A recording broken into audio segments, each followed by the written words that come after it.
We're looking very much at this being the last season. We thought last year was the last season. We were quite surprised that, we could carry on. 3 years ago we thought we were going to have to get out much more quickly because the coast was going very fast at that point. We are really living on borrowed time at the moment. As far as the community is concerned, the Happisburgh tea shop is part of the scenery. It's been here as long as they can remember almost.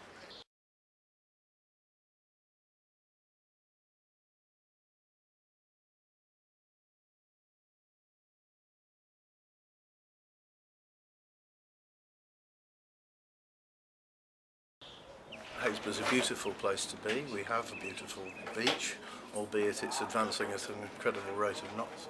So we have a community in the real sense of the word, but of course it is built on shifting sands, if you'll excuse the pun. Really, very little change until about 1990, and the cliff, I suppose, was eroding very slightly. And then quite suddenly, sort of from 1990 onwards, everything began to disintegrate.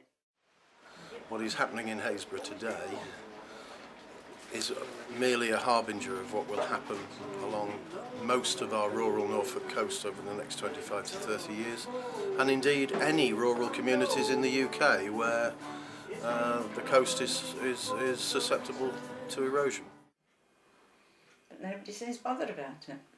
What does it matter if Norfolk doesn't have any Broads? It is almost certainly the case that some communities along the coast are suffering disproportionately because of the defence of other communities. All the plans and things that you have for the future, you have to rethink. It was, I suppose, 6 years ago, really, that a lot of people began to get a bit edgy about things. Used to meet people and they used to say, here's another section of the revetment's broken down and nobody seems to be doing anything about it. And one or two people were making phone calls to the council and they came and did some very marginal repairs. Our revetments lasted 50 years and gave us 50 years when the cliff didn't move. It'll certainly be very difficult to cope with the loss of the tea rooms.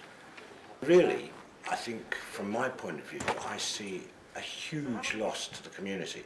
What they've put into the community over the years is really quite remarkable.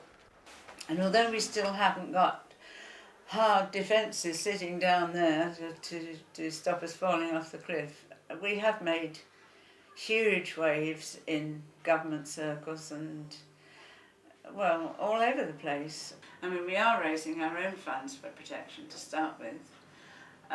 There'll come a point in time where we've got enough at least to offer the district council X million and say, if we provide this, will you help us and can we get some protection in?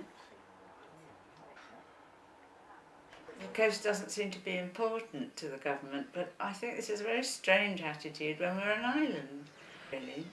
We've come into all this as our heritage and we're leaving nothing to people that come after us. I don't think that's right.